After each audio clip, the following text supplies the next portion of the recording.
إن deeganka la yiraahdo ceel limcoon oo ay ku soo dhaweynayaan badhasabkii cusba ee gobolka Sanaag oo ay ku sugayaan halka baabuurtu waa aragtaan way soo dhow yahay dadkii deeganka ayaa diyaar garoobay marka soo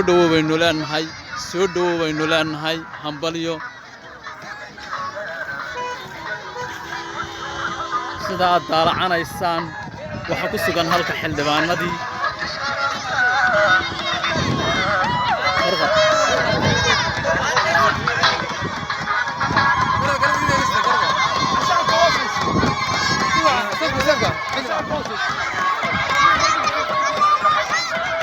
waa ka iminka badhasabkii waa soo dhow yahay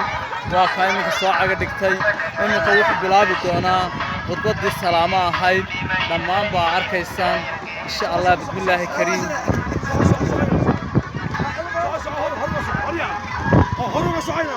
هروق السعاد سلطان هروق